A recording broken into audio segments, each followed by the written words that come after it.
Hey everybody, Lettermen Row is back in the Woody Hayes Athletic Center. It was Selection Sunday. Ohio State officially the number 2. They accomplished that mission up there, if you can read it. They beat Wisconsin. They won the Big Ten, but they still did not stay in the number 1 seed. We'll get Birm's reaction to that. Spencer Holbrook joining me. I am Austin Ward, but they've got their destination, their next mission, back to the desert, back to the Fiesta Bowl, and a chance to get a little revenge from Clemson in 2016. And as I've said all season, you can't really look at all these historical games and draw much up on it, but some of these veterans have been through this. Just your first thought, Birm, when you saw number 2 Ohio State and that matchup with Clemson. Well, when I think about the matchup with Clemson, I think Ohio State's never gone to Phoenix and beaten a team that's won 20-some straight games before in a dynasty program, and they've never done that, right? So I think. Well, now we're digging way deep. Oh, I'm sorry, they did do that when they beat the best team of all time in 2002. But it's a matchup they knew they were going to have eventually, right? And there is some beautiful symmetry to Ryan Day having to go to Arizona to beat Clemson. The reason that Ryan Day is at Ohio State is because of 31-0 Clemson and that loss in Arizona in 2016. So you have to get there, and Ryan Day reiterated it today. Have to win 2 more games anyway. So it just means that in order to be a national championship winning coach, Ryan Day will have to beat 5 straight top 10 teams to close his first season as a head coach, and beat one coach that's won a national championship and then the Heisman winner and a Heisman winner probably, or another coach that has had 2 Heisman winners and been in the playoff 3 straight years. So good luck. So Spencer, we were obviously, wasn't that long ago, we were in the victorious locker room in Indianapolis with the Buckeyes, and every single one of those guys thought they had done enough to be number 1. There has to be a little bit of disappointment for them to fall down a rung on the ladder after what they did, winning another game against a top 10 team, winning it by double digits, whether they had a bad half or not. The full result was a big win for them. But now they're trying to balance that with the perspective of they're still number 2, they're still in the playoff. It's not like they fell out of it. Like, both of those things can be true as they embrace this new reality here. Yeah, they're in the playoff, and that's what matters, because this team's been shut out of the playoff the last 2 years. They had done enough. In my opinion, they had done enough the last 2 years, and it still got left out. Especially last year, they had done enough to get in, got left out. But they're in, and I think that is a tough balance to have, because you're disappointed. They've been slugging it out for 3 straight weeks, just trying to get over this 3-game stretch to get to this 3-week break. Mm-hmm. Not that it's a break, but to get to this point, you had to beat 3 straight top 15 teams, 2 of them away from the horseshoe. And that's not easy to do. And so they know that they accomplished that as the number 1 team, and they still dropped a rung, which just doesn't make sense. I don't want to get into it. I'll let Birm handle that. Well, I'll do it right here. Yeah, please do. Every single year, I've been sitting here, and as long as you and I have worked together, we sit here on Selection Sunday, we drive back from Indianapolis after a Big Ten championship, or 2015, and we say, what the hell? The goalpost continues to move. They have no consistency whatsoever with how they're evaluating teams. I used to be staunchly opposed to any expansion. I think 8 becomes difficult, but it's probably the right number if it counts for all conference champions. But beyond that, there's still going to be a human element, because then there would be 3 at-large teams, and then they're still going to rank them 1 through 8. The human element of the college football playoff is the worst part of the college football playoff. These people do not know what they're doing. Yeah. It's too small of a group. You always have people recusing themselves. Behind closed doors. It's totally influenced by ESPN.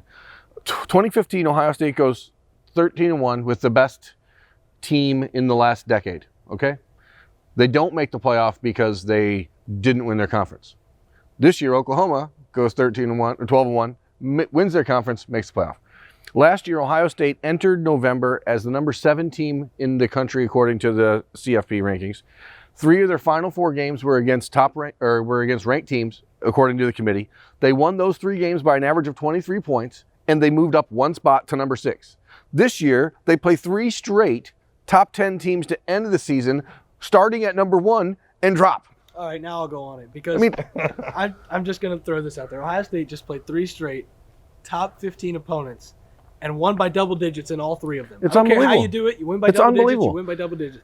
LSU, the defense has improved, is what I've heard. Sure. Ron Mullins, the chairman of the committee. Every defense is going to look good against Georgia. And no, Texas A&M. Every defense is going to look good against Arkansas, Texas A&M, and Georgia. Yeah, Texas A&M and Georgia. So, put your thinking cap on there, committee. Look at what's in front of you.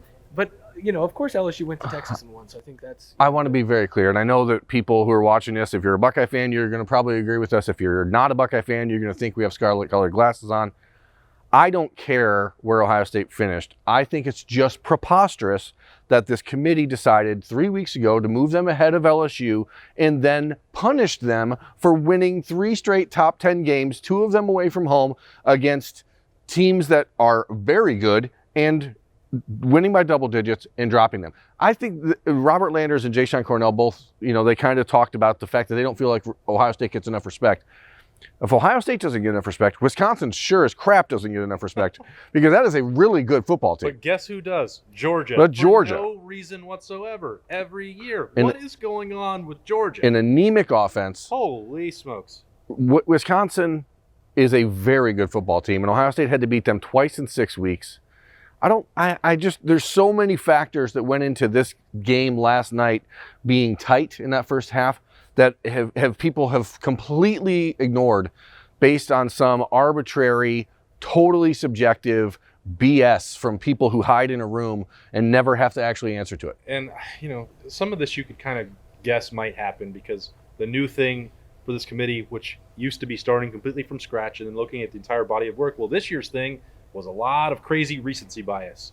And LSU was really impressive against Georgia. Again, Georgia is terrible, but they watched that first half and like, oh, maybe Ohio State wasn't as good as we thought they were, and ignored what happened after that, which was a 27-0 absolute beatdown, choking them out. So it's changed every year. Well, conference championships are going to be really important in 2015, or your worst loss in other years. Yeah. Like the way they evaluate Georgia had the worst loss of anybody in the top 5 this season, and yet the committee still said it was down to Oklahoma and Georgia for the final spot.